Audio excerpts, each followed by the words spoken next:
¿Alguna vez has sentido que piensas en alguien un segundo antes de que esa persona te escriba? ¿Alguna vez has notado, sin ninguna razón que puedas nombrar, que algo iba mal con alguien que querías mucho antes de que te lo dijera? Casi todos hemos tenido esa sensación alguna vez. Una especie de hilo invisible que parece unir a dos personas más allá de la distancia, más allá de las palabras. Lo llamamos intuición. Lo llamamos conexión. A veces, cuando queremos darle un nombre más grande, lo llamamos alma gemela. Y en algún momento de las últimas 2 décadas, empezamos a usar otra palabra para describir esa sensación. Una palabra que viene directamente de los laboratorios de física más avanzados del planeta. Entrelazamiento cuántico. Esta noche vamos a hacer algo que casi ningún video sobre este tema hace. Vamos a tomarnos la física completamente en serio. Y precisamente por eso, vamos a ser honestos sobre dónde termina la ciencia y dónde empieza la metáfora. Porque el entrelazamiento cuántico es real, es uno de los fenómenos más extraños y mejor confirmados de toda la física. En 2022, 3 físicos ganaron el premio Nobel precisamente por demostrarlo más allá de cualquier duda razonable. No es una teoría marginal, no es pseudociencia. Es uno de los pilares de la mecánica cuántica moderna, con aplicaciones reales en criptografía, en computación cuántica, en tecnologías que ya existen hoy. Pero lo que el entrelazamiento cuántico describe y lo que la gente quiere que describa cuando habla de almas gemelas son dos cosas completamente distintas. Y entender exactamente dónde se separan esos dos caminos, sin mentirte ni en una dirección ni en la otra, es el viaje de esta noche. En algún laboratorio ahora mismo, un físico genera un par de fotones. 2 partículas de luz creadas juntas, en el mismo instante, a partir de la misma fuente, y algo extraño ocurre entre ellas. Quedan entrelazadas, lo que significa, en términos precisos, que sus propiedades cuánticas dejan de poder describirse por separado. No son 2 objetos independientes que simplemente se parecen. Son, en un sentido matemático muy exacto, un solo sistema, aunque los separes. Ahora imagina que envías uno de esos fotones a un laboratorio en Madrid y el otro a un laboratorio en Tokio. Miles de kilómetros de distancia entre ellos. Cuando mides una propiedad del fotón en Madrid, por ejemplo su polarización, el resultado es genuinamente aleatorio. No hay manera de predecirlo de antemano, pero en el instante en que obtienes ese resultado, la propiedad correspondiente del fotón en Tokio queda determinada, instantáneamente, sin que haya pasado tiempo suficiente para que ninguna señal, ni siquiera viajando a la velocidad de la luz, haya podido cruzar esa distancia. A Albert Einstein esto le parecía inaceptable. Le repugnaba, literalmente. En una carta a su colega Max Born, en 1947, lo describió con una frase que se ha hecho famosa en toda la física. Lo llamó, en alemán, Spukhafte Fernwirkung, acción fantasmal a distancia. Hay algo profundamente humano en lo que ocurrió después de que el público general empezara a escuchar hablar del entrelazamiento cuántico.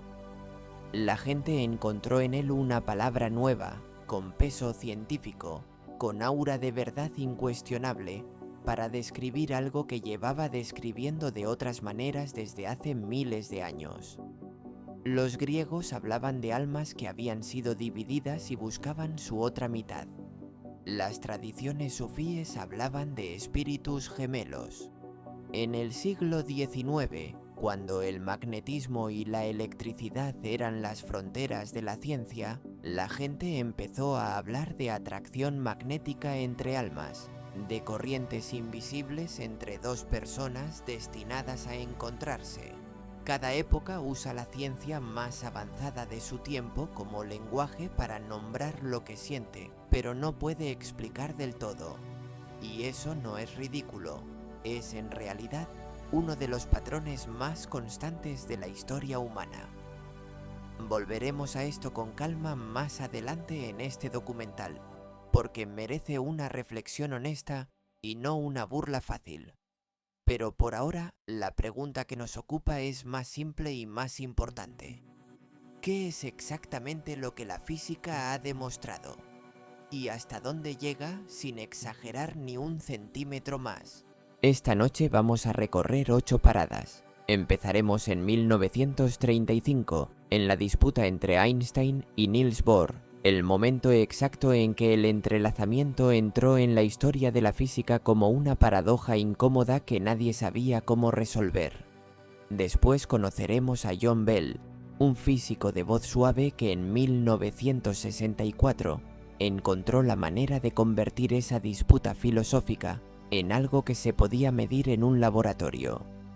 Su descubrimiento sigue siendo, 60 años después, una de las piezas de razonamiento más elegantes de toda la ciencia. Luego llegaremos a las pruebas reales.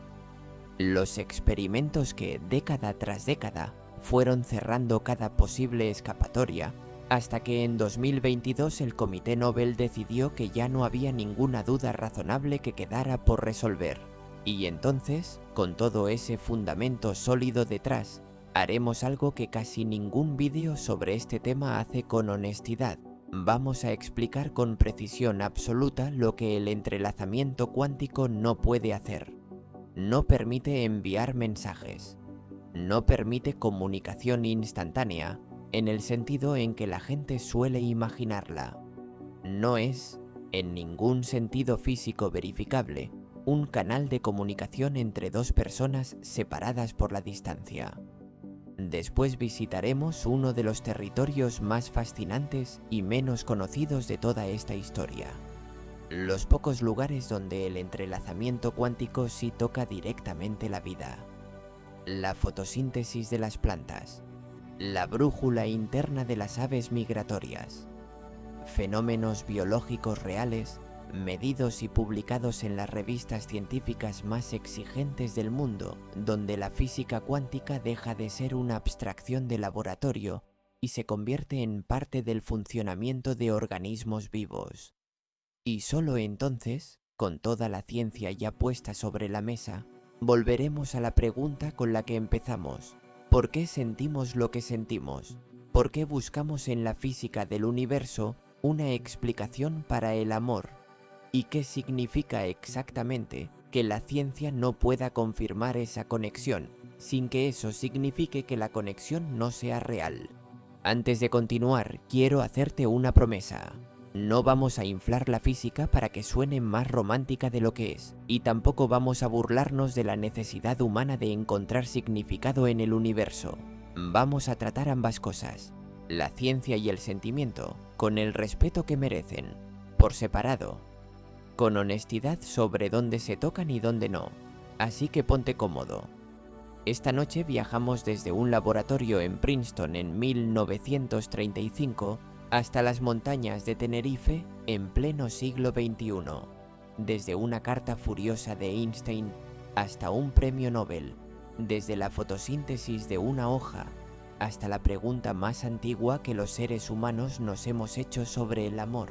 Y al final, tendrás algo que casi nadie te ofrece cuando busca este tema en internet: la verdad completa, sin exagerar la ciencia para que suene más mágica, y sin negarle a tu propia experiencia el peso que realmente tiene. Princeton, Nueva Jersey, mayo de 1935. Albert Einstein lleva 2 años exiliado de Alemania. Ha encontrado refugio en el recién creado Instituto de Estudios Avanzados, un lugar diseñado específicamente para que las mentes más brillantes del mundo pudieran pensar sin las presiones de la docencia, sin las presiones de la política, sin nada más que el problema que tuvieran delante. Y el problema que Einstein tiene delante en esta primavera concreta es la mecánica cuántica, la teoría que él mismo ayudó a construir, con su explicación del efecto fotoeléctrico en 1905, que le valdría el premio Nobel años después. Y sin embargo, esa misma teoría, en la forma que había tomado en manos de una generación más joven de físicos, le resultaba profundamente insatisfactoria. Junto a dos colaboradores, Boris Podolsky y Nathan Rosen, Einstein publica ese mes un artículo de apenas 4 páginas en la revista Physical Review. El título es, en apariencia, técnico y aburrido. ¿Puede considerarse completa la descripción cuántico-mecánica de la realidad física? Ese pequeño artículo se conocería para siempre como el artículo EPR por las iniciales de sus 3 autores, y 90 años después sigue siendo uno de los documentos más citados en toda la historia de la física. Para entender por qué ese artículo era tan explosivo, hay que entender primero qué decía la mecánica cuántica en 1935 y por qué a Einstein le costaba tanto aceptarlo. La teoría, tal como la habían formulado físicos como Werner Heisenberg y Erwin Schrödinger en la década anterior, afirmaba algo radical. Una partícula subatómica no tiene, antes de ser medida, propiedades definidas. No es que la partícula tenga una posición exacta que simplemente desconocemos hasta medirla. Es que, según la teoría, esa posición exacta literalmente no existe hasta el momento de la medición. La partícula existe en lo que los físicos llaman una superposición, una especie de abanico de posibilidades simultáneas, hasta que el acto de medir la obliga a elegir un estado concreto. A esto se le llamó, con el tiempo, la interpretación de Copenhague, porque fue en esa ciudad danesa donde Niels Bohr, el físico que lideraba esta visión, desarrolló su instituto y formó a buena parte de la generación que adoptó esta postura. Para Einstein, esto era intolerable, no porque la teoría no funcionara. Funcionaba extraordinariamente bien, prediciendo resultados experimentales con una precisión que ninguna otra teoría física había alcanzado jamás. El problema de Einstein era filosófico, y era profundo. Creía que una teoría física completa debía describir la realidad tal como es, independientemente de si alguien la observa o no. La Luna, decía Einstein en conversaciones con sus colegas, sigue estando ahí aunque nadie la mire. La mecánica cuántica, tal como Bohr la interpretaba, parecía negar precisamente eso. Lo que Einstein, Podolsky y Rosen hicieron en su artículo de 1935 fue diseñar un experimento mental, algo que nunca llegaron a realizar en un laboratorio real, pero que estaba construido con tal precisión lógica que resultaba imposible de ignorar. Imagina, proponían, 2 partículas que interactúan brevemente y luego se separan, viajando en direcciones opuestas. Según las leyes de conservación, algunas de sus propiedades deben estar correlacionadas. Si mides una propiedad de la primera partícula, puedes predecir con certeza absoluta cuál será el resultado de medir la propiedad correspondiente en la segunda partícula, sin necesidad de tocarla siquiera. Hasta aquí nada extraño. Es exactamente lo que ocurriría con 2 bolas de billar que salen despedidas en direcciones opuestas tras una colisión. Si conoces el momento de una, conoces el de la otra, porque ambas estaban determinadas desde el principio de la colisión. Pero la mecánica cuántica decía algo distinto. Decía que, antes de la medición, ninguna de las 2 partículas tenía esa propiedad definida. Existían en superposición, y sin embargo, en el momento en que mides una, la otra, sin importar lo lejos que esté, adquiere instantáneamente el valor correspondiente. Einstein, Podolsky y Rosen argumentaron que esto era absurdo bajo 2 supuestos que a ellos les parecían de sentido común innegociable. El primero, que ninguna influencia física puede viajar más rápido que la luz. Es lo que los físicos llaman localidad. El segundo, que si puedes predecir con certeza absoluta el resultado de una medición sin perturbar el sistema, entonces esa propiedad debe corresponder a algo real, un elemento de realidad, en las palabras exactas del artículo, que existía en la partícula desde antes de la medición. Combinando ambos supuestos, el trío concluía que la mecánica cuántica, tal como estaba formulada entonces, debía estar incompleta. Debía existir alguna información oculta, alguna variable oculta que las partículas llevaban consigo desde el principio, algo que la teoría cuántica simplemente no estaba capturando todavía. Niels Bohr respondió apenas unos meses después, con un artículo que llevaba exactamente el mismo título que el de Einstein, Podolsky y Rosen, con un simple signo de interrogación adicional. Su respuesta era densa, difícil de leer incluso para físicos profesionales, y evitaba con cuidado dar una explicación intuitiva y clara de por qué el argumento de Einstein fallaba. La postura de Bohr, resumida con la mayor honestidad posible, era esta. La pregunta de qué elemento de realidad tiene una partícula antes de ser medida no tiene sentido dentro del marco de la mecánica cuántica. No es que haya una respuesta oculta que no conocemos, es que la pregunta misma, formulada así, presupone una imagen clásica del mundo que la física cuántica había demostrado que era incorrecta.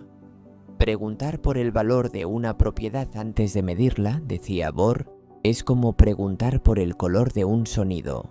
No es una pregunta con una respuesta pendiente, es una pregunta mal formulada desde el principio.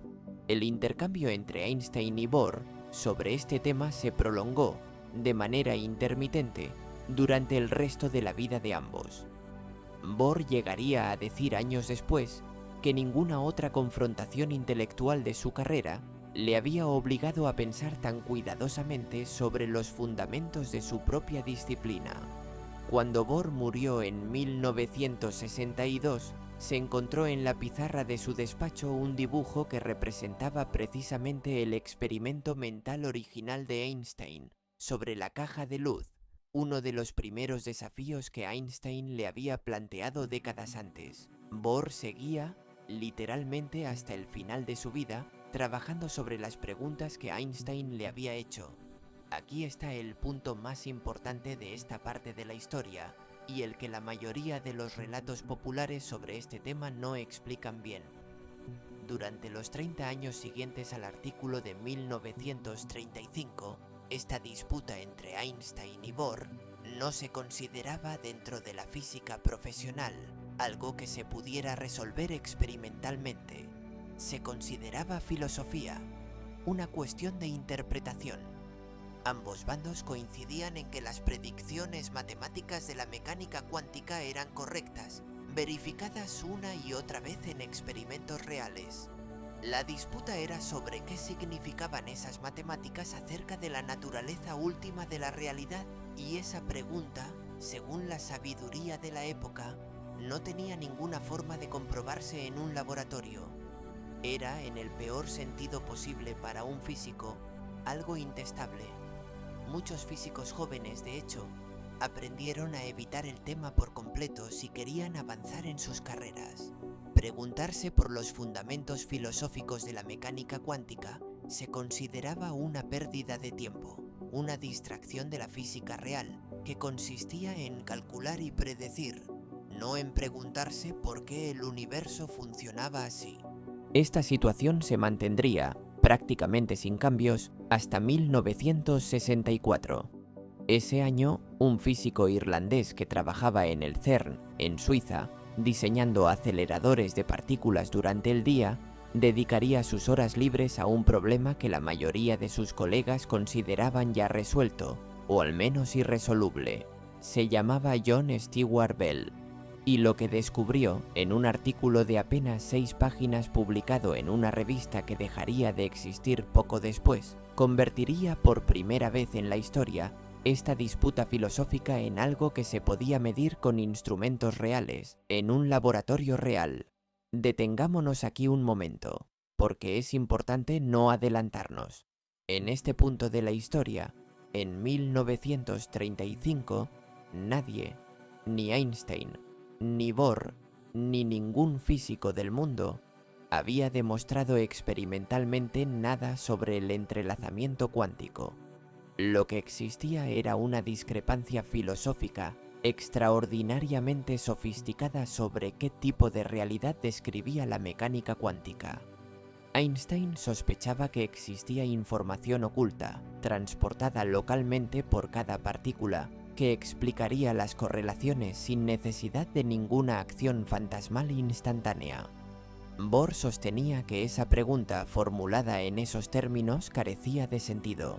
Ninguno de los dos, en 1935, podría haber imaginado que 30 años después, alguien encontraría la manera de convertir esta disputa en un experimento medible. Y ninguno de los dos tampoco podría haber imaginado que el resultado de esos experimentos futuros terminaría siendo tan extraño que ni siquiera la explicación de Bohr capturaba del todo lo que realmente ocurría. Esa es la historia que contaremos en la próxima parte de este documental. La historia de John Bell y de la ecuación matemática que, por primera vez, permitió que el universo respondiera directamente a la pregunta que Einstein y Bohr llevaban 3 décadas discutiendo sin resolución posible. John Stuart Bell nació en Belfast en 1928, en una familia sin ninguna tradición académica. Su padre trabajaba con caballos. Fue prácticamente el único de su entorno inmediato en seguir estudios superiores y llegó a la física por una mezcla de talento evidente y una curiosidad que sus profesores describirían más tarde como incansable. Para 1964, Bell trabajaba en el CERN, el gran laboratorio europeo de física de partículas cerca de Ginebra. Su trabajo oficial consistía en diseñar aceleradores de partículas, la maquinaria física que permite a los científicos hacer chocar partículas subatómicas a velocidades extremas para estudiar sus componentes más fundamentales. Era un trabajo técnico, respetado y completamente distinto de lo que le haría famoso, porque en su tiempo libre, durante un año sabático que pasó parcialmente en Estados Unidos, Bell seguía dándole vueltas a un problema que, según la sabiduría convencional de su época, ya estaba cerrado: la disputa entre Einstein y Bohr sobre el significado del entrelazamiento cuántico. Para entender lo que Bell descubrió, no hace falta ninguna ecuación, hace falta una imagen simple, la misma que los físicos han usado durante décadas para explicar este razonamiento a estudiantes y al público general. Imagina que alguien prepara un par de guantes, uno izquierdo y uno derecho. Los mete cada uno en una caja separada, sin que nadie mire cuál va en cada caja, y envía una caja a Madrid y la otra a Tokio. Cuando alguien en Madrid abre su caja y encuentra un guante izquierdo, sabe instantáneamente, sin necesidad de ninguna comunicación, que la persona en Tokio tiene el guante derecho. No hay ningún misterio en esto. No hay ninguna señal viajando entre Madrid y Tokio. La información ya estaba fijada desde el momento en que se separaron las cajas. Simplemente no la conocíamos hasta abrir una de ellas. Esta es exactamente la explicación que Einstein prefería para el entrelazamiento cuántico. Las partículas, argumentaba, llevan consigo desde el principio una especie de instrucciones ocultas, como el color del guante dentro de la caja, y simplemente no las conocemos hasta medirlas. Lo que Bell descubrió es que esta explicación, por muy razonable que suene, hace una predicción matemática muy concreta y comprobable. Si las partículas realmente llevan consigo instrucciones fijadas de antemano, entonces cuando mides diferentes combinaciones de propiedades en las dos partículas separadas, las correlaciones entre los resultados solo pueden alcanzar cierto nivel máximo de fuerza. Un techo matemático preciso. Y aquí está la clave de todo.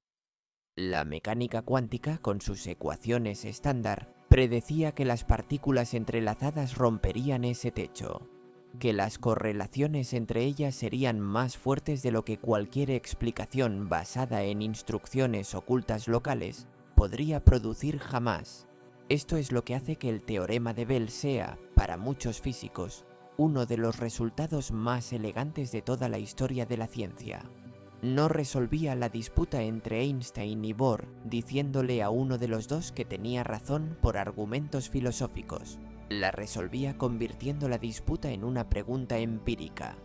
Prepara pares de partículas entrelazadas, mide, cuenta los resultados. Si las correlaciones se mantienen por debajo del techo de Bell, entonces Einstein tenía razón y existe algún tipo de información local oculta. Si las correlaciones superan ese techo, entonces ninguna explicación de ese tipo puede ser correcta. Por primera vez desde 1935, la pregunta dejaba de ser filosofía pura, se convertía en algo que se podía medir con instrumentos reales.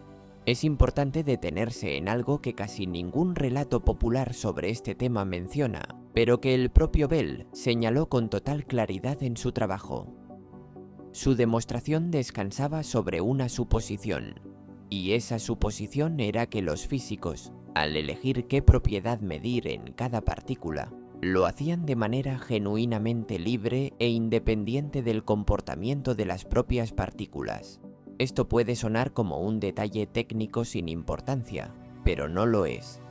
Si de alguna manera las elecciones de medición y el comportamiento de las partículas estuvieran correlacionados desde antes, por algún mecanismo oculto en el pasado compartido de todo el sistema, entonces el techo de Bell dejaría de significar lo que parece significar. Esta posibilidad, conocida como superdeterminismo, sigue siendo hoy objeto de debate entre un pequeño número de físicos serios, aunque la inmensa mayoría de la comunidad científica la considera una explicación extraordinariamente improbable que exigiría una coordinación cósmica prácticamente imposible de justificar. Volveremos brevemente a esta idea más adelante, porque los experimentos más recientes han hecho todo lo posible por cerrar también esta última puerta. Es importante ser precisos sobre dónde estaba la ciencia en este punto exacto de la historia. Bell había hecho algo extraordinario. Había demostrado matemáticamente que la disputa entre Einstein y Bohr tenía, por fin, una manera de resolverse con datos reales. Pero en 1964, nadie había realizado todavía ese experimento con la precisión necesaria. La tecnología para generar y medir pares de partículas entrelazadas con fiabilidad, a distancias suficientes, con la velocidad necesaria para descartar cualquier señal oculta, sencillamente no existía todavía a ese nivel.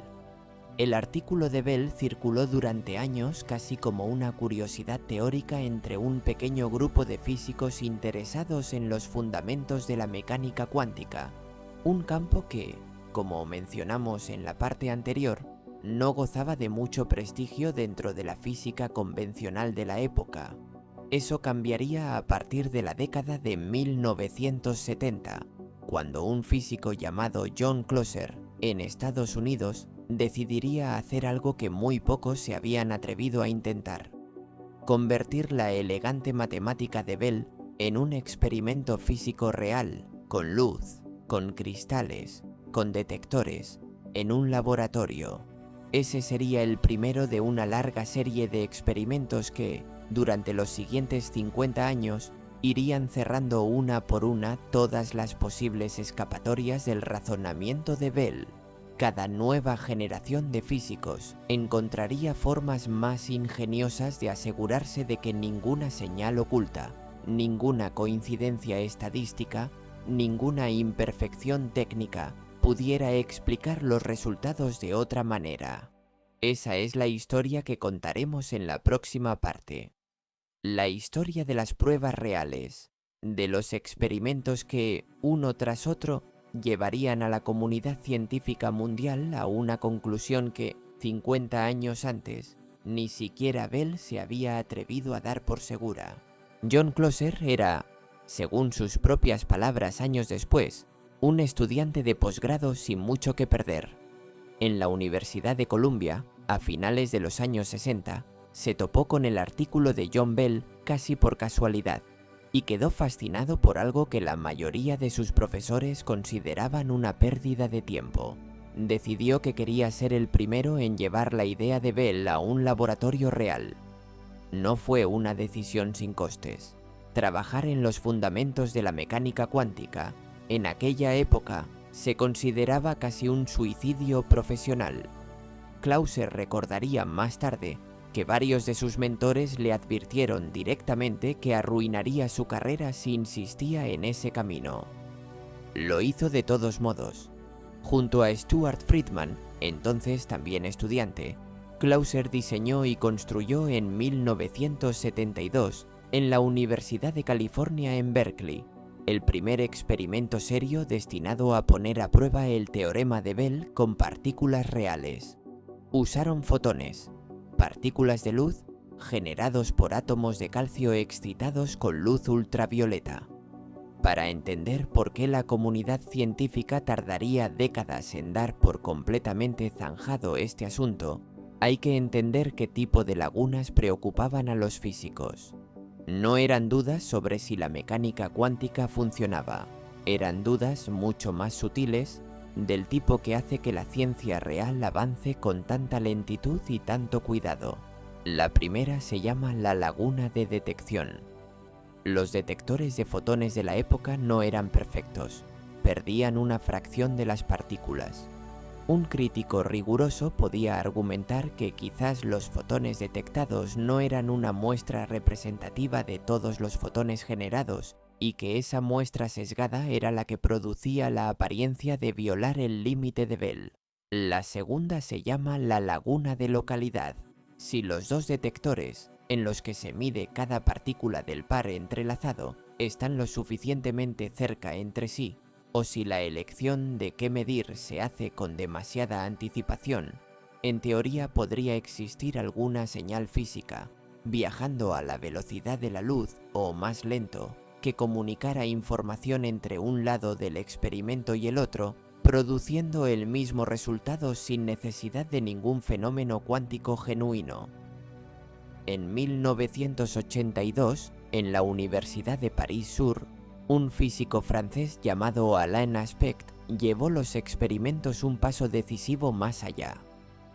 Su innovación clave fue diseñar un sistema en el que la decisión de qué propiedad medir en cada detector se tomaba de manera extremadamente rápida y aleatoria, después de que los fotones ya hubieran sido emitidos y con detectores separados por una distancia suficiente para que ninguna señal viajando a la velocidad de la luz pudiera comunicar esa elección al otro lado a tiempo.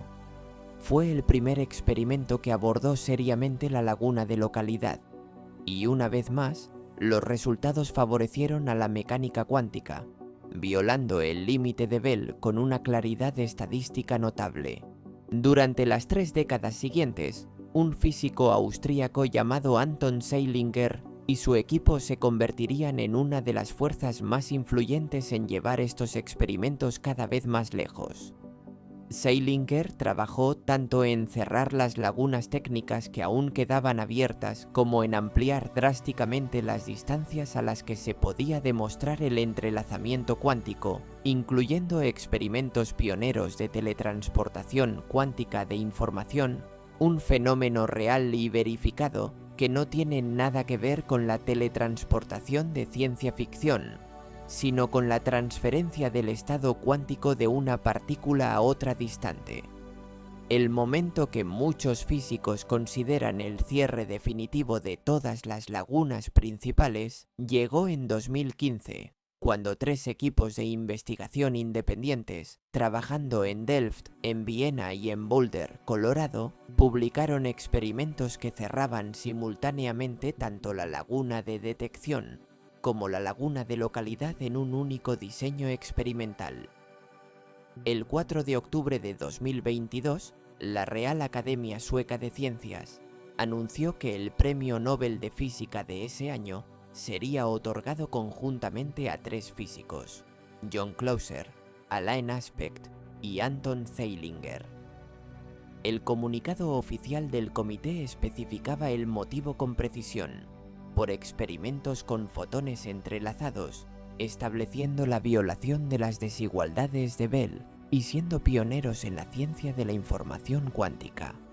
Fue, en muchos sentidos, el reconocimiento formal de una historia de casi 90 años, desde el artículo de Einstein, Podolsky y Rosen en 1935, pasando por el teorema de Bell en 1964, hasta las 5 décadas de experimentos cada vez más rigurosos que finalmente convencieron a la comunidad científica mundial más allá de cualquier duda razonable. Aquí es donde debemos ser extraordinariamente cuidadosos, porque este es exactamente el punto en el que muchos vídeos sobre este tema empiezan a exagerar. ¿Qué es lo que estos experimentos y este Nobel confirman realmente? Confirman que el universo, en su nivel más fundamental, no puede describirse mediante ninguna teoría de variables ocultas locales. Es decir, la explicación de los guantes en las cajas, por muy intuitiva y razonable que parezca, no puede ser correcta para explicar el comportamiento de las partículas entrelazadas. Confirman que las correlaciones entre partículas entrelazadas son más fuertes de lo que cualquier explicación clásica podría producir, y que esa fuerza coincide con precisión matemática exacta con lo que predice la mecánica cuántica, y confirman que este fenómeno es completamente real, reproducible, y ya forma parte de tecnologías que existen hoy, como la criptografía cuántica y los primeros sistemas de computación cuántica comercial. Lo que estos experimentos no confirman, y aquí es donde empieza el trabajo más importante de este documental, es ningún tipo de comunicación instantánea que puedas usar para enviar información. No confirman ninguna conexión consciente entre dos personas. No confirman que dos partículas se comuniquen entre sí en el sentido en que solemos usar esa palabra. Lo que confirman es algo más extraño y, en cierto modo, más difícil de digerir para nuestra intuición cotidiana, que la realidad en su nivel más fundamental simplemente no funciona de la manera separada e independiente que Einstein y todos nosotros esperábamos que funcionara. Ahora que tenemos el fundamento científico completo y verificado, es momento de hacer algo que la mayoría de los vídeos sobre este tema evitan hacer con cuidado. Vamos a explicar con total precisión exactamente por qué este fenómeno, por real que sea, no puede ser un mensaje entre dos personas separadas por la distancia. Y por qué entender ese límite no le resta nada de asombro a lo que realmente ocurre. Llegamos ahora a la parte más importante de todo este documental. No la más espectacular, la más importante. Porque hasta este momento hemos construido, con todo el cuidado posible, el caso a favor del entrelazamiento cuántico como uno de los fenómenos más extraordinarios jamás confirmados por la ciencia. Y es exactamente en este punto, con esa credibilidad ya establecida, donde la mayoría del contenido que circula sobre este tema en Internet comete su error más grave. Toma un fenómeno real, extraordinario, confirmado por un premio Nobel, y lo estira hasta convertirlo en algo que la física nunca demostró. Vamos a evitar exactamente ese error, punto por punto, con la misma precisión con la que hemos construido todo lo anterior.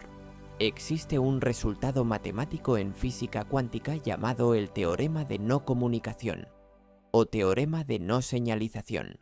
Es menos famoso que el teorema de Bell, pero es igual de fundamental para entender correctamente el entrelazamiento. Y dice algo muy claro: es matemáticamente imposible usar el entrelazamiento cuántico para transmitir información de un punto a otro más rápido que la luz o de cualquier manera controlable. Vale la pena detenerse en por qué esto es así, porque la explicación revela algo hermoso sobre la naturaleza real de este fenómeno. Recuerda el experimento que describimos antes. Dos fotones entrelazados, uno enviado a Madrid, otro a Tokio. Cuando el físico en Madrid mide su fotón, obtiene un resultado. Ese resultado es genuinamente aleatorio. No puede elegirlo, no puede controlarlo. La mecánica cuántica es explícita en esto. No existe manera de forzar un resultado concreto en una medición cuántica individual. Y aquí está el punto crucial.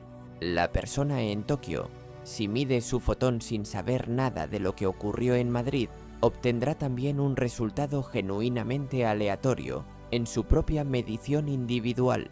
Solo cuando ambos físicos, el de Madrid y el de Tokio, comparan sus resultados después, usando un canal de comunicación completamente ordinario, un teléfono, un correo electrónico, algo que viaja a la velocidad de la luz o más lento, es cuando descubren que sus resultados estaban correlacionados de una manera que ninguna física clásica podría explicar. La correlación es real e instantánea. Pero para saber que existe esa correlación, para poder usarla de cualquier manera, hace falta comparar los datos de ambos lados. Y esa comparación solo puede hacerse a través de un canal de comunicación ordinario, sujeto al límite de la velocidad de la luz, como cualquier otra señal del universo. Por eso, sin ese paso final de comunicación clásica, el resultado de la medición en Tokio, visto de manera aislada, es indistinguible de una secuencia perfectamente aleatoria. No contiene por sí mismo ningún mensaje. No puedes usarlo para saber nada sobre lo que ocurrió en Madrid hasta que alguien te lo cuenta por la vía normal. Con este fundamento claro, repasemos con calma algunas de las afirmaciones que circulan constantemente sobre el entrelazamiento cuántico y expliquemos con precisión por qué cada una de ellas malinterpreta la física real. Mito 1. Puedes comunicarte instantáneamente con alguien usando partículas entrelazadas. Esto es exactamente lo que el teorema de no comunicación prohíbe. No existe ni en teoría ni en la práctica ninguna manera de usar el entrelazamiento como un teléfono instantáneo. Cada resultado individual de medición es aleatorio, y la única forma de descubrir la correlación es comparar datos por un canal ordinario, limitado por la velocidad de la luz. Mito 2. Dos personas destinadas a estar juntas están entrelazadas cuánticamente. El entrelazamiento cuántico es un fenómeno extremadamente frágil que ocurre entre partículas que han interactuado directamente y de una manera muy específica, y que se destruye casi instantáneamente en contacto con el entorno, un proceso que los físicos llaman de coherencia.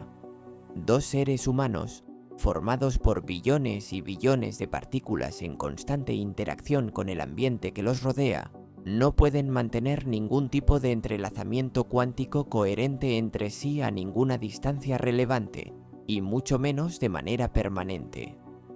Mito 3. Sentir que algo le pasó a alguien querido es una prueba de entrelazamiento cuántico. No existe ningún mecanismo físico conocido, ni siquiera hipotético, por el cual el entrelazamiento cuántico entre partículas subatómicas pudiera trasladarse a experiencias conscientes, pensamientos o emociones humanas a distancia. La correlación estadística entre lo que sentimos y lo que ocurre a otra persona, cuando existe, tiene explicaciones mucho más sencillas. Coincidencia, sesgo de memoria o patrones de comportamiento predecibles entre personas que se conocen bien.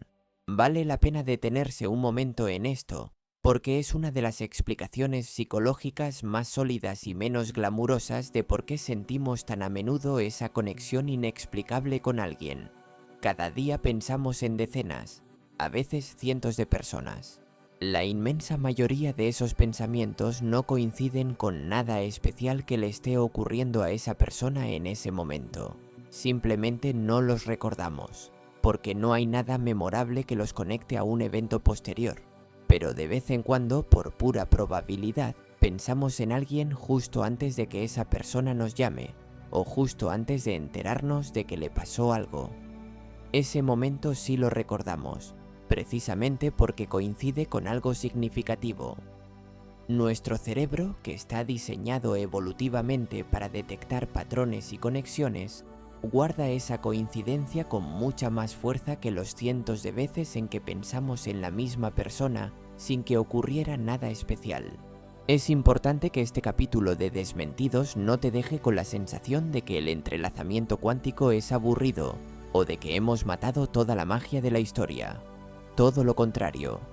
Que dos partículas separadas por miles de kilómetros mantengan correlaciones más fuertes de lo que ninguna explicación clásica podría producir, sin ningún mensaje viajando entre ellas, sigue siendo uno de los hechos más extraños jamás confirmados sobre la naturaleza última de la realidad.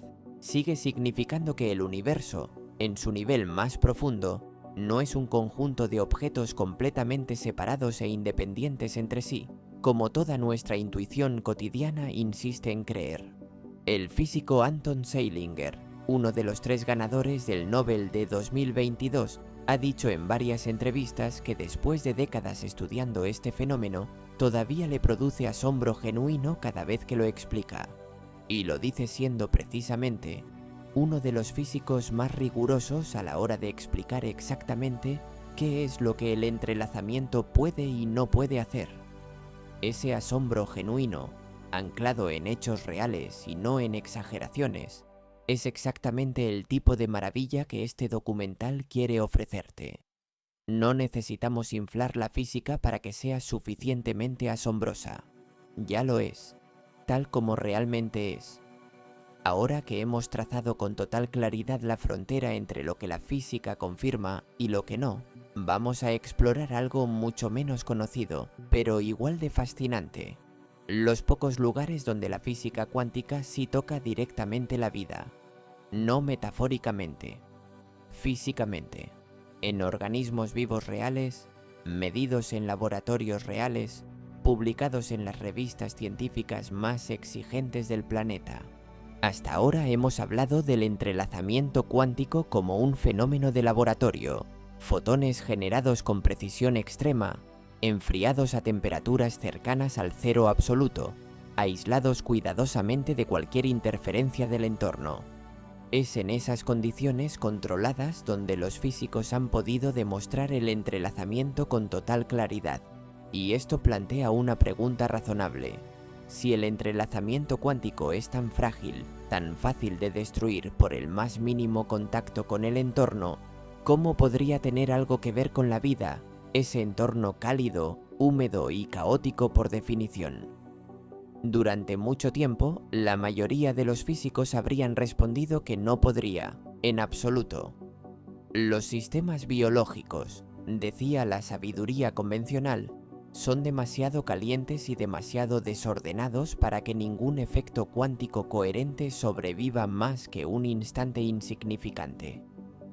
Pero en las últimas 2 décadas, un pequeño y riguroso campo de investigación llamado biología cuántica ha encontrado evidencia real, publicada en las revistas científicas más exigentes del mundo, de que la naturaleza encontró, a través de miles de millones de años de evolución, maneras de aprovechar efectos cuánticos genuinos dentro de organismos vivos. Empecemos por la fotosíntesis, el proceso mediante el cual las plantas, las algas y ciertas bacterias convierten la luz solar en energía química utilizable. Es, en términos de eficiencia, uno de los procesos de conversión de energía más notables de toda la naturaleza. Cuando un fotón de luz solar golpea una molécula captadora de luz dentro de una hoja, esa energía tiene que viajar extraordinariamente rápido y con una eficiencia asombrosa a través de una red de moléculas hasta llegar al centro de reacción, el lugar donde finalmente se convierte en energía química. La eficiencia de este proceso de transporte en muchos organismos fotosintéticos supera el 95%. Prácticamente ninguna energía se pierde por el camino. Durante décadas los biólogos no tenían una explicación completamente satisfactoria de cómo la naturaleza lograba una eficiencia tan extrema usando lo que parecía ser un simple mecanismo de rebote clásico de energía entre moléculas, algo que debería perder mucha más energía en el trayecto. En 2007, un equipo de investigadores liderado por Graham Fleming en la Universidad de California en Berkeley publicó un estudio en la revista Nature que cambió profundamente esta comprensión. Usando técnicas de espectroscopía ultra rápida, capaces de observar procesos que duran solo unos pocos billonésimos de segundo, el equipo encontró evidencia de que la energía no viajaba por un único camino a la vez, de manera clásica, sino que exploraba simultáneamente múltiples rutas posibles a través de la red molecular, en un estado parecido a la superposición cuántica, antes de colapsar hacia el camino más eficiente. Es importante ser precisos sobre qué significa exactamente este hallazgo y qué no significa. No significa que las plantas sepan de mecánica cuántica, ni que tengan ningún tipo de conciencia o intención. Significa que la evolución, A través de miles de millones de años de ensayo y error, encontró estructuras moleculares específicas que permiten que ciertos efectos cuánticos, normalmente frágiles, persistan el tiempo suficiente como para mejorar drásticamente la eficiencia del transporte de energía. Es física real, medida con instrumentos reales, no metáfora. El segundo ejemplo, quizás el más fascinante de toda la biología cuántica, tiene que ver con cómo ciertas aves migratorias, como el petirrojo europeo, son capaces de detectar el campo magnético de la Tierra con una precisión asombrosa, usándolo como una brújula interna para orientarse en migraciones de miles de kilómetros. El campo magnético terrestre es extraordinariamente débil, mucho más débil que el de un simple imán de nevera. Durante décadas los biólogos no entendían qué mecanismo físico podría permitir que un organismo vivo detectara un campo tan tenue con la precisión necesaria para orientarse correctamente. La hipótesis que hoy cuenta con más respaldo experimental se llama el mecanismo del par radical y fue propuesta inicialmente por el químico Klaus Schulten en la década de 1970. Aunque no sería confirmada con evidencia sólida hasta mucho después. La idea, explicada con la mayor sencillez posible, es esta. En el ojo de estas aves existe una proteína llamada criptocromo. Cuando la luz golpea esta proteína, puede generar un par de electrones que quedan, durante una fracción de segundo, en un estado cuántico entrelazado. El campo magnético terrestre, por débil que sea, puede influir en cómo evoluciona ese estado entrelazado, afectando ligeramente la probabilidad de que la reacción química resultante termine de una manera u otra. Esa diferencia química mínima, se cree, podría traducirse en una señal neuronal que el cerebro del ave interpreta, posiblemente incluso como una especie de patrón visual superpuesto a lo que ve normalmente, permitiéndole literalmente ver las líneas del campo magnético terrestre mientras vuela. En 2004, un equipo liderado por Thorsten Ritz publicó en la revista Nature un experimento que demostró que exponer a los petirrojos a campos de radiofrecuencia muy específicos, del tipo que interferiría selectivamente con procesos cuánticos de pares radicales, pero no con una simple brújula magnética clásica basada en minerales de hierro, desorientaba completamente a las aves. Este resultado, replicado y ampliado en estudios posteriores, se considera una de las pruebas más convincentes de que el mecanismo subyacente es genuinamente cuántico y no un simple sensor magnético clásico como el que usan otros animales, como ciertas bacterias. Vale la pena detenerse en por qué hemos dedicado esta parte del documental a la fotosíntesis y a la navegación de las aves, en lugar de saltar directamente a hablar de seres humanos y del amor. La razón es esta. Estos son los únicos ejemplos, hasta donde la ciencia ha podido confirmar con rigor experimental, donde efectos cuánticos genuinos, incluyendo estados relacionados con el entrelazamiento, sobreviven el tiempo suficiente y a la escala suficiente como para influir en el funcionamiento de un organismo vivo completo.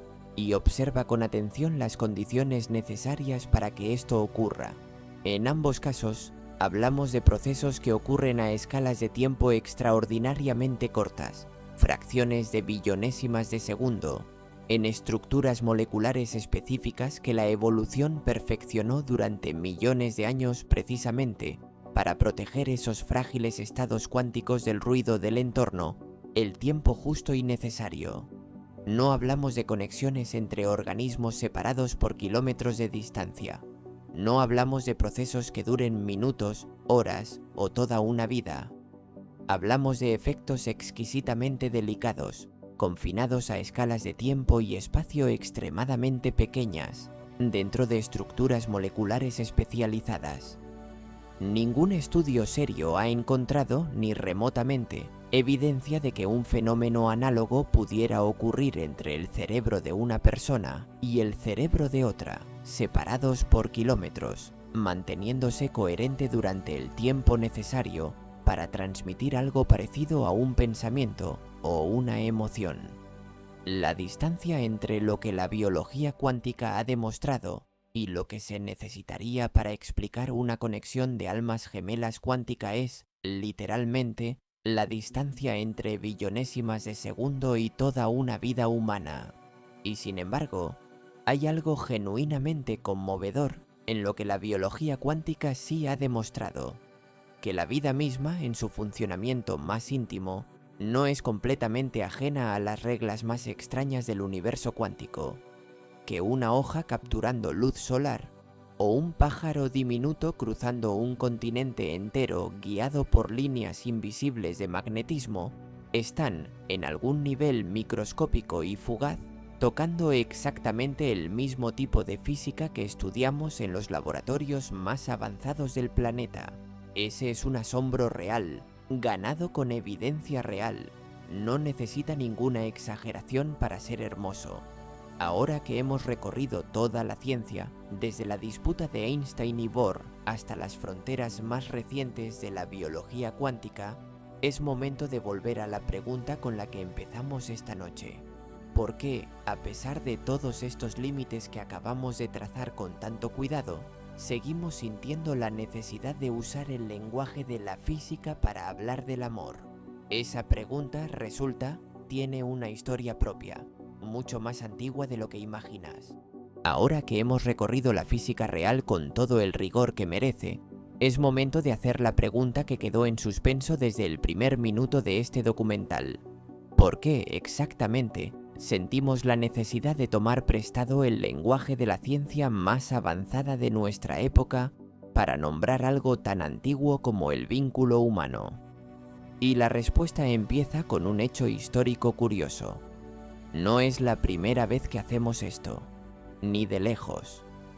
Hace casi 2500 años, en el diálogo de Platón conocido como El banquete, el filósofo pone en boca del comediógrafo Aristófanes uno de los mitos más influyentes jamás contados sobre el amor. Según ese relato, los seres humanos originales tenían 4 brazos, 4 piernas y una cabeza con 2 rostros. Eran criaturas poderosas y orgullosas, tanto que los dioses, temerosos de su fuerza, decidieron castigarlos partiéndolos en 2. Desde entonces, según el mito, cada mitad vaga por el mundo buscando desesperadamente a su otra parte, a la persona con la que una vez formó un ser completo. Ese anhelo, esa búsqueda, es lo que Aristófanes llama amor. El banquete de Platón se escribió alrededor del año 385 antes de nuestra era, y el mito de las almas divididas que contiene sigue siendo, 2400 años después, una de las referencias culturales más citadas cuando alguien quiere describir la sensación de haber encontrado a su otra mitad. La propia expresión media naranja, tan común en español, desciende directamente de esta imagen platónica de la división original. Fíjate en algo importante. Platón no estaba haciendo ciencia, estaba haciendo lo que los filósofos y los poetas siempre han hecho: tomar la imaginería más poderosa de la que disponían en su época, en este caso, un mito sobre la naturaleza dual del ser humano, para dar forma a algo que sentían pero no podían explicar con precisión. Avancemos 2000 años. En la Europa del siglo XVIII, un médico austríaco llamado Franz Anton Mesmer desarrolló una teoría que él llamó magnetismo animal. Sostenía que existía una fuerza invisible, similar al magnetismo físico que se estaba estudiando entonces con gran fascinación en toda Europa, que fluía entre todos los seres vivos y que ciertas personas podían canalizarla para curar enfermedades o para generar atracciones profundas entre individuos. Mesmer se convirtió en una celebridad en el París prerevolucionario. Su consulta se llenaba de pacientes que experimentaban trances, convulsiones y sensaciones intensas de conexión durante sus sesiones. El propio Luis XVI ordenó, en 1784, la creación de una comisión real para investigar científicamente sus afirmaciones, comisión de la que formaba parte, entre otros, Benjamin Franklin. La Comisión Real de 1784 concluyó, tras una investigación rigurosa para los estándares de la época, que no existía ninguna evidencia de un fluido magnético físico real, y que los efectos observados en los pacientes de Mesmer se debían a lo que hoy llamaríamos sugestión e imaginación. Fue, en muchos sentidos, uno de los primeros ensayos ciegos de la historia de la ciencia.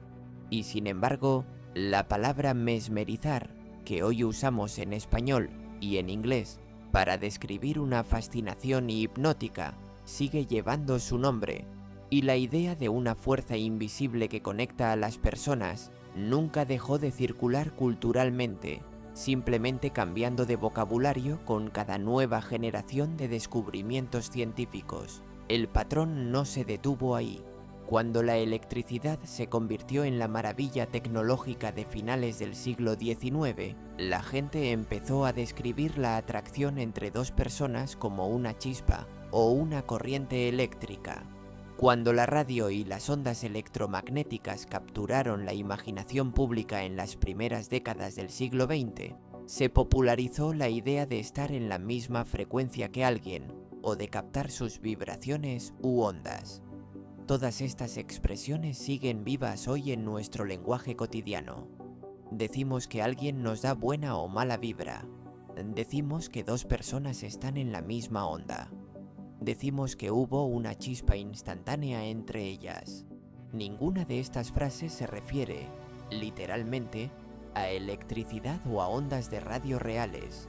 Son metáforas, heredadas de la ciencia de vanguardia de generaciones anteriores, que se instalaron tan profundamente en el idioma que ya ni siquiera notamos que fueron en su momento la jerga científica más moderna disponible. Y ahora, en nuestra propia época, la mecánica cuántica se ha convertido en el nuevo lenguaje de vanguardia. El entrelazamiento cuántico ha tomado el lugar que antes ocupó el magnetismo animal de Mesmer, y antes que él, el mito de las almas divididas de Platón. Sería fácil, en este punto, burlarse del patrón, decir que la humanidad simplemente repite el mismo error una y otra vez, disfrazando su ignorancia con el vocabulario de moda de cada época. Pero creo que eso sería injusto, y también incompleto. Lo que realmente está ocurriendo, si lo miramos con honestidad, es algo mucho más profundo y mucho más humano. La conexión que sentimos con las personas que más nos importan es una experiencia real, medible en muchos sentidos, aunque no de la manera que la palabra cuántico sugiere. Es medible en la oxitocina que libera nuestro cerebro durante el contacto físico y emocional con alguien cercano. Es medible en los patrones de sincronización que los investigadores han encontrado entre las ondas cerebrales de dos personas que mantienen una conversación profunda y atenta. Es medible en la manera en que aprendemos, literalmente, a predecir el comportamiento de las personas con las que pasamos más tiempo, hasta el punto de anticipar sus reacciones con una precisión que a veces parece casi telepática. Un campo de investigación llamado hiperescaneo, que utiliza tecnología de neuroimagen para observar simultáneamente los cerebros de dos personas mientras interactúan, ha documentado repetidamente un fenómeno real conocido como sincronización interpersonal neural. Estudios como los publicados por el equipo de Uri Hasson en la Universidad de Princeton han demostrado que, durante una conversación atenta y significativa, los patrones de actividad cerebral de dos personas pueden acoplarse de maneras medibles y predecibles. Este es un fenómeno completamente distinto del entrelazamiento cuántico, explicado enteramente por la neurociencia clásica del procesamiento del lenguaje y la atención compartida, pero es en sí mismo un ejemplo real y fascinante de cómo dos cerebros humanos pueden literalmente sincronizarse de maneras medibles. Lo que ocurre, creo, es que cuando sentimos algo tan intenso y tan difícil de poner en palabras como el vínculo con otra persona, buscamos instintivamente la imagen más poderosa que nuestra cultura tiene a su disposición para nombrarlo. Y durante los últimos 100 años, Ninguna imagen ha sido más poderosa, más cargada de misterio genuino y de asombro verificado que la física cuántica. Eso no es ignorancia, es en cierto modo un cumplido involuntario hacia la ciencia. Estamos diciendo sin saberlo del todo que lo que sentimos por otra persona nos parece tan extraordinario, tan difícil de explicar con el lenguaje ordinario, que solo el fenómeno más extraño jamás confirmado por la física nos parece a la altura de describirlo. Dicho esto, y aquí volvemos a la honestidad que prometimos al principio de este documental, hay un precio real cuando confundimos la metáfora con el mecanismo literal.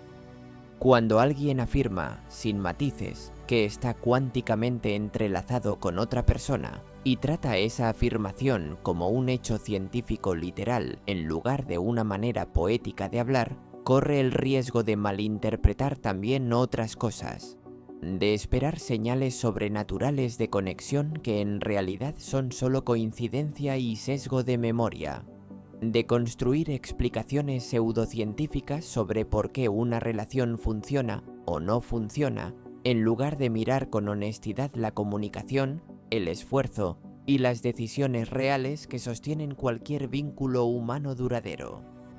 La física real que hemos explorado esta noche, la de Einstein, Bell, Aspect, Clauser y Zeilinger, no necesita esa confusión para ser asombrosa. Y el amor humano, con toda su complejidad neurológica, psicológica e histórica, tampoco la necesita para ser real y profundo. Poder sostener las dos cosas a la vez, la maravilla exacta de la física cuántica y la maravilla exacta de la conexión humana, sin mezclarlas ni confundirlas, es quizás el gesto más respetuoso que podemos hacer hacia ambas. Llegamos ahora al final de este viaje. Y en la última parte de este documental, vamos a reunir todo lo que hemos aprendido esta noche para responder con toda la honestidad posible a la pregunta con la que empezamos hace ya varias horas. Hemos recorrido esta noche casi 90 años de física. Empezamos en Princeton, en 1935, con Einstein llamando espeluznante a algo que él mismo no podía aceptar del todo. Pasamos por Belfast y por el CERN, con John Bell convirtiendo una disputa filosófica en una pregunta que se podía medir. Cruzamos 5 décadas de experimentos cada vez más rigurosos, desde un sótano en Berkeley hasta un laboratorio en Delft con electrones atrapados en diamantes. Llegamos a Estocolmo, en 2022, cuando el mundo reconoció finalmente lo que ya sabíamos desde hacía tiempo. Y entonces, con todo ese fundamento sólido bajo los pies, hicimos lo más difícil de todo. Trazamos con precisión la línea exacta donde termina lo que la ciencia ha demostrado y donde empieza lo que nosotros, los seres humanos, hemos querido añadir por nuestra cuenta. El entrelazamiento cuántico es real. No es una teoría marginal, ni una interpretación entre varias igualmente válidas. Es uno de los fenómenos mejor confirmados de toda la física moderna, verificado en experimentos cada vez más rigurosos durante más de 50 años y reconocido con el Premio Nobel de Física en 2022. Es real que dos partículas, entrelazadas correctamente, mantienen correlaciones que ninguna explicación clásica, ninguna teoría de variables ocultas locales podría producir jamás. Es real que esto desafía profundamente nuestra intuición cotidiana sobre cómo debería comportarse el universo, tal como Einstein sospechó, aunque él mismo se equivocara sobre cuál sería finalmente la explicación correcta. Y es real, también, que la vida misma, en ciertos rincones extraordinariamente delicados como la fotosíntesis de una hoja o la brújula interna de un ave migratoria, roza genuinamente estos mismos principios cuánticos, aunque de maneras mucho más limitadas y frágiles de lo que la imaginación popular suele suponer. El entrelazamiento cuántico no es, ni puede ser, según todo lo que la física ha demostrado hasta ahora, un mecanismo de comunicación instantánea entre dos personas. El teorema de no comunicación no es una limitación técnica que la ciencia del futuro pueda superar algún día. Es una consecuencia matemática directa de la propia estructura de la mecánica cuántica.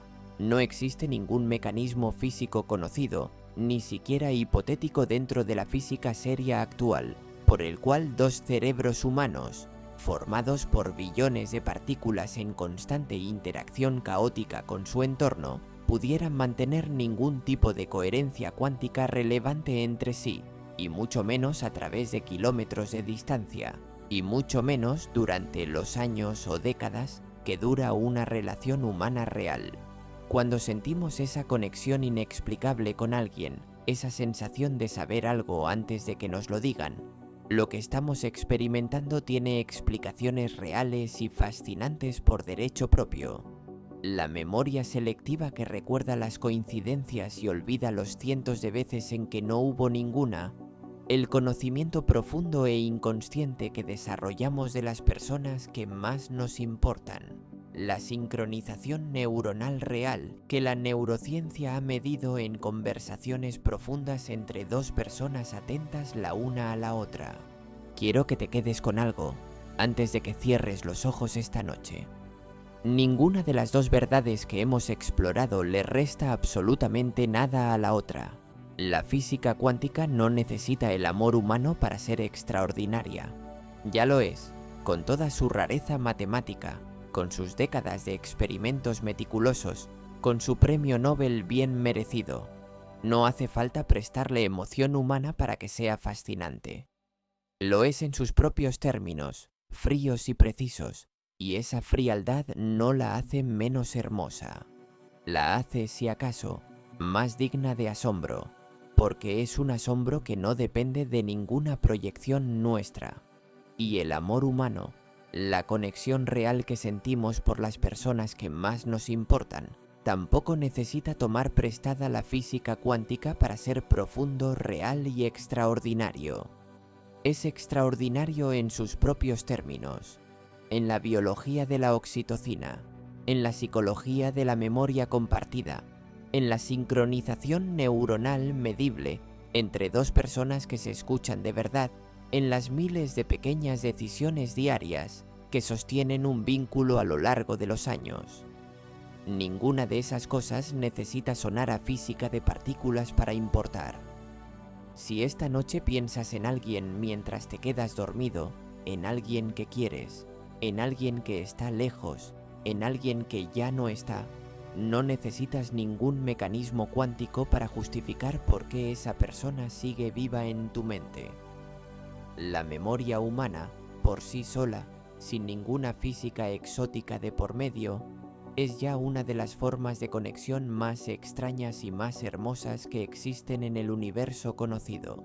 Un patrón de actividad neuronal formado por experiencias compartidas, capaz de traer a alguien de vuelta en tu mente, aunque esté a miles de kilómetros o aunque el tiempo lo haya llevado a otro lugar por completo. Eso no es menos asombroso que el entrelazamiento cuántico. Es, simplemente, un tipo distinto de asombro. Uno que no necesitas medir con instrumentos de laboratorio porque lo llevas midiendo toda tu vida cada vez que alguien a quien quieres cruza tu mente sin ningún motivo aparente y sientes, aunque sea por un instante, que la distancia no es tan real como parece. Hemos llegado al final de este viaje. Desde una carta furiosa de Einstein en 1947 hasta un premio Nobel en Estocolmo. Desde el mito de las almas divididas de Platón hasta la sincronización neuronal medida en un laboratorio de Princeton. Desde una hoja capturando luz solar hasta un petirrojo cruzando un continente guiado por líneas invisibles de magnetismo. La física que hemos explorado esta noche es real, rigurosa y sigue asombrando a los mismos físicos que la descubrieron. El amor que sentimos por las personas que más nos importan es, también, completamente real, aunque no necesite ecuaciones cuánticas para demostrarlo.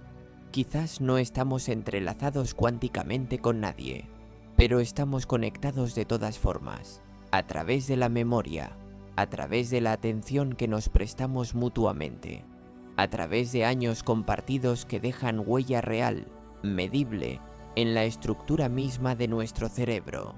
Esa conexión no necesita ser cuántica para ser verdadera. Descansa. Donde quiera que estén esta noche las personas que te importan, no hace falta ninguna física extraña para que sigan formando parte de ti. Eso ya lo sabías, mucho antes de este documental.